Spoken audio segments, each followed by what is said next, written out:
What would you do if the person you loved most whispered someone else's name in their sleep? Not just any name, but the name of your friend.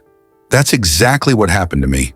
One night, my wife screamed his name, and in that moment, my entire world shattered. What I uncovered next wasn't just betrayal, it was layers of secrets that nearly destroyed me. I never thought I'd be the kind of man telling a story like this. I always believed betrayal was something that happened to other people. People in messy marriages, people who ignored the red flags, but not me, not Alex. I love my wife, Olivia, with everything in me. That night started like any other. We had dinner, laughed a little about something dumb on TV, and went to bed. She kissed me goodnight, just like always. Nothing felt off. Nothing warned me about the storm that was coming. But sometime in the middle of the night, I woke up to her voice. At first, I thought she was dreaming, but then I heard it clear as day. My wife screamed a name, and it wasn't mine. It was Ryan. My blood froze. I remember staring at the ceiling, my heart pounding so hard I thought it would break through my chest. I whispered her name, Olivia, but she didn't answer. She just turned over, still asleep, still mumbling his name. That's when it hit me. The love of my life, the woman I had trusted with everything, was dreaming about another man. And not just any man, Ryan. Someone I knew. Someone she swore was just a friend. I lay there in the dark, pretending to be asleep, but inside I was breaking. A single name had just shattered my world.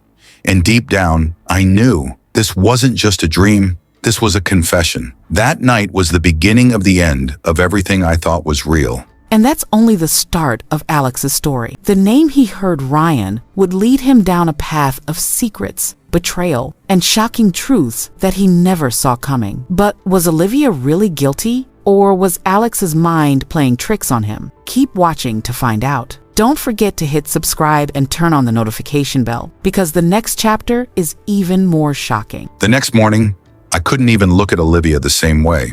She stretched, kissed my cheek, and asked if I wanted coffee like nothing happened. My chest tightened, and I almost blurted it out. "Who's Ryan?" But the words stuck in my throat. Instead, I just nodded. I studied her face, waiting for guilt, a crack in her smile. Anything that could tell me last night wasn't just in my head, but she looked so normal, so casual. I replayed the moment over and over in my head all day. Her voice was clear. That name was clear. Ryan. It wasn't random. It wasn't a mistake. When she left for work, I sat at the kitchen table and whispered the name out loud. Ryan. And suddenly my stomach turned. Ryan wasn't just some stranger. He was my old college friend, a guy who had come around for dinner more than once. And that's when my heart sank deeper. Because if it was that Ryan, then my wife wasn't just dreaming about a random man. She was dreaming about someone I trusted. I told myself not to jump to conclusions. People dream weird things, right? Maybe it didn't mean anything. But the more I thought about it, the less I believed that. That night, I tried to test her. I asked about Ryan casually, pretending I was just curious. "Hey, have you talked to Ryan lately?" I said. Her reaction? God, I'll never forget it. She froze for half a second before forcing a smile. "Oh, no, not really. Why?" It was small, but I noticed it. That flicker of panic in her eyes. That tiny pause. She was lying. I knew it. I didn't push further. I wanted to. But I needed proof. I needed more than a name screamed in the middle of the night. So I decided to start watching her closely. Every text, every call, every excuse to stay late at work. I became a detective in my own marriage, and the more I watched, the more cracks I started to see. It started small. Olivia suddenly guarded her phone like it was a treasure chest. She'd step outside to take calls. She'd smile at texts, but never say who they were from. One night, I walked into the living room and she jumped, slammed her laptop shut like a guilty teenager. My gut screamed at me, "Ryan!" I wanted to grab her phone and scroll through every message, but instead I played dumb. I smiled, kissed her forehead, and acted like nothing was wrong. But deep inside, anger and fear were eating me alive. I couldn't tell anyone. Not yet. But I knew I couldn't keep this bottled up forever. So I called the only person I thought I could trust, my best friend, Sam. When I finally told Sam, I expected him to be shocked, maybe even furious on my behalf. But his reaction confused me. I told him everything: the dream, the name, the lies, the guarded phone. He sat there quietly, rubbing his chin, and then said, "Alex, are you sure? Dreams don't always mean anything." Don't destroy your marriage over a hunch. I wanted to scream. This wasn't just a dream, it was more than that. I knew what I heard. I knew what I saw in her eyes when I said Ryan's name. But Sam's calm, dismissive tone made me feel crazy. Maybe he was right. Maybe I was losing it. Still, something didn't sit right. Sam didn't just sound skeptical.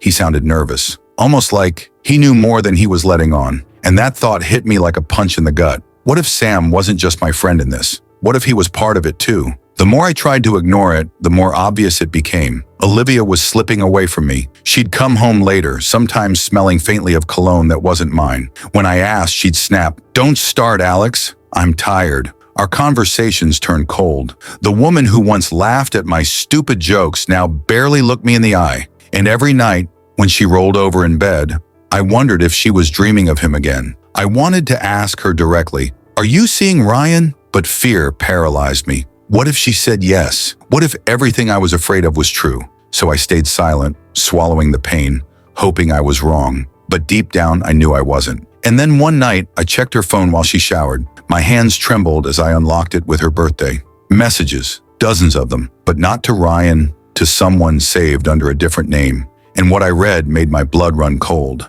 The texts weren't explicit, nothing you could call proof, but they were intimate, flirty, dangerous. Things like, "Last night was amazing. Can't stop thinking about you." And one name slipped through, Ryan. My stomach dropped. It was him.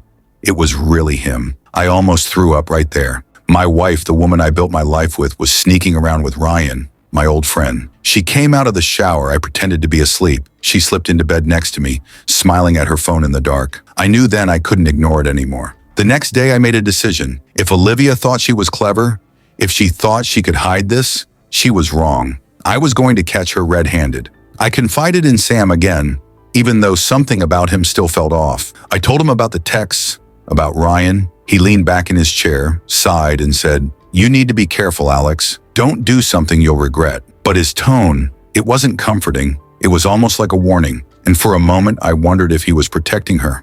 I decided to take matters into my own hands. I downloaded a tracking app onto her phone when she wasn't looking. That night, when she said she was going out for drinks with Grace, I smiled and nodded. But as soon as she left, I checked the app. She wasn't anywhere near Grace's place. She was heading straight toward a hotel on the edge of town. My heart pounded. This was it. This was the proof I needed. I drove like a madman, my hands gripping the wheel so tight they ached. Every mile closer to that hotel felt like a dagger to my chest. When I pulled up, I saw her car. No excuses. No lies this time. She was here. I sat there for a long time, shaking, trying to build the courage to go inside. My mind was screaming at me to leave, to protect myself from the pain of seeing it, but my heart needed the truth. I finally walked in, my legs weak beneath me. I asked the front desk if Olivia was checked in, pretending to be her brother. They gave me a room number without hesitation. I climbed the stairs, each step heavier than the last. When I reached the door, I heard it, her laugh, his voice, and then I heard it again. That name, Ryan. I pressed my ear against the door, every nerve in my body burning. I could hear them moving inside, giggling, whispering like two teenagers sneaking around. My chest tightened until I thought I'd pass out. This was it. This was the proof I dreaded. I raised my hand to knock, to burst in and catch them in the act. But I froze, because in that moment, fear and rage collided inside me. What would I do if I saw them together? Scream, fight, break down? I stood there for what felt like hours, shaking, torn between walking away and opening that door. And then suddenly the door handle turned from the inside. The door began to open. The door creaked open, and my world shattered. Olivia stood there, hair messy, cheeks flushed. Behind her, I saw Ryan, shirtless, smirking like he owned the room. "Alex?" she whispered, eyes wide. She didn't even try to lie. She didn't pretend. That silence was worse than any excuse she could have made. Ryan stepped forward, his arms crossed, and said, "Man, you shouldn't be here." I wanted to punch him, to knock that smug look off his face, but my body wouldn't move. All I could do was stare at the woman I loved, standing in front of me like a stranger. "Why, Olivia?" My voice cracked. "Why him?" She looked away, biting her lip, and in that silence, I got my answer. I stumbled out of the hotel before they could say another word. My chest felt hollow, my hands shaking so badly I could barely drive. I pulled over on the side of the road and screamed until my throat burned. I punched the steering wheel until my knuckles bled. The betrayal cut deeper than I imagined. Ryan wasn't just some random guy, he was my friend, my brother in everything but blood. And Olivia, she was supposed to be my forever. When I finally got home, I collapsed on the couch, staring at the ceiling until sunrise. I didn't sleep. I didn't eat. I just kept hearing her voice, moaning his name, laughing with him. By the next morning, I knew I couldn't keep this secret to myself anymore. I needed anyone to hear me. So I called Grace, Olivia's sister.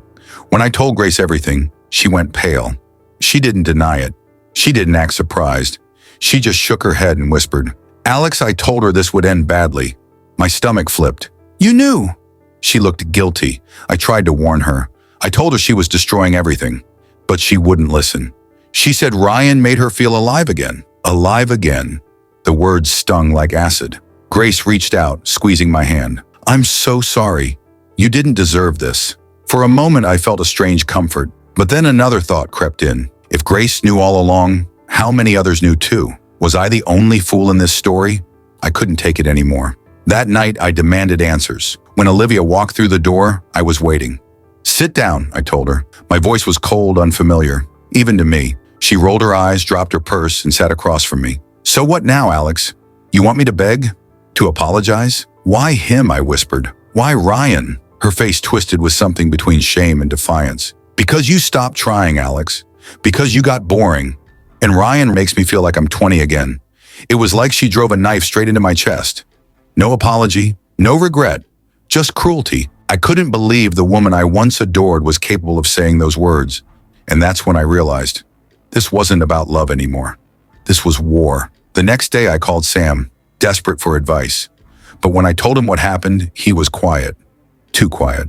Finally, he sighed and said, "Alex, I didn't want to tell you this, but I knew. I knew about Olivia and Ryan weeks ago." My heart stopped. "What? You knew? And you didn't say anything?" "I was trying to protect you," he muttered. "I thought maybe it would end, and you'd never have to know." But his voice trembled, and in that moment I wondered if there was more. If Sam wasn't just keeping secrets, but if maybe he had his own piece in this twisted puzzle. And suddenly I realized I might not even know the full extent of this betrayal yet. After Sam admitted he knew about Olivia and Ryan, I couldn't look at him the same way. Every word he said felt tainted. "Protect me?" I snapped. "You let me sleep beside her every night while she laughed at me behind my back.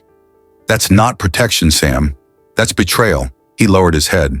I thought I was doing the right thing, but I didn't buy it. His voice shook too much. His eyes darted away like he was hiding something bigger. And suddenly I realized maybe Olivia wasn't the only one with secrets. That night I lay in bed replaying every conversation with Sam.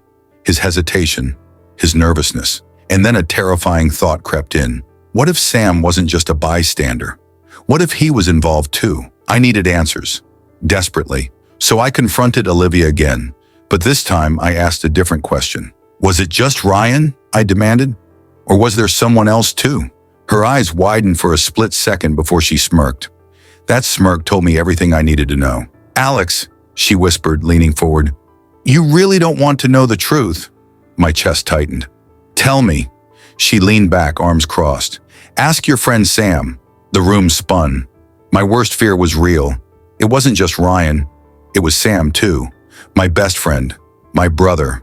The one I turned to for help was one of the men she betrayed me with. Shaking with rage, I called Grace. If Olivia wasn't going to tell me everything, maybe her sister would. At first, Grace tried to dodge the questions, but when I pressed, she broke down crying. "Alex, I didn't want to tell you. I thought it would crush you. But yes, it wasn't just Ryan. Olivia was with Sam too." I dropped the phone. My whole body went numb. Grace sobbed through the line. "I tried to stop her. I begged her to end it. But she's reckless, Alex. She doesn't care who she hurts." Hearing it out loud broke me in ways I can't explain. It wasn't just one betrayal. It was layered, ugly, humiliating. My wife hadn't just cheated. She had destroyed every bond I thought was real. I confronted Sam one last time. "How long?" I asked, my voice shaking. He didn't deny it. He didn't even look ashamed.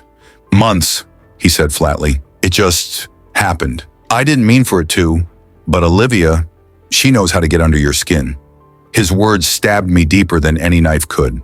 This was the man I trusted with my secrets, my brother in everything but blood, and he had stabbed me in the back for a woman who clearly didn't value any of us. I realized then I couldn't save this marriage. I couldn't save these friendships. Everything was tainted, poisoned by lies. So I packed a bag, walked out of my own home, and didn't look back. But even as I left, I knew this wasn't the end. Not yet. Weeks passed, and the pain slowly turned into anger, and then into clarity. I filed for divorce. I cut off Sam. I erased Ryan from my life completely. Olivia begged once, just once. She showed up at my door crying, saying she made a mistake, that she wanted to fix things. I looked her dead in the eye and said, "You didn't make a mistake, Olivia. You made choices, and now you can live with them." Then I closed the door. Grace still checks on me sometimes. She says Olivia is miserable now, and that Ryan moved on, and Sam is nowhere to be found. But honestly, I don't care anymore, because I finally learned the truth. Sometimes the people you love the most are the ones who will betray you the deepest, and the only way to survive is to walk away. And that was Alex's heartbreaking confession. Betrayed not just by his wife, but by his best friend and even his closest circle. Sometimes betrayal doesn't come from strangers, it comes from the ones you trust most. If you found this story powerful, don't forget to subscribe and hit the bell icon so you don't miss the next emotional story we share. And if you enjoyed it, give this video a like. It helps us keep bringing you more. What's worse, in your opinion, being betrayed by a partner or by a best friend? And hey, if this story hooked you, I've got another one waiting that'll make your jaw drop. Just click here on the screen. I'll meet you over there. Subscribe for more lies and regrets, and don't forget to like and share.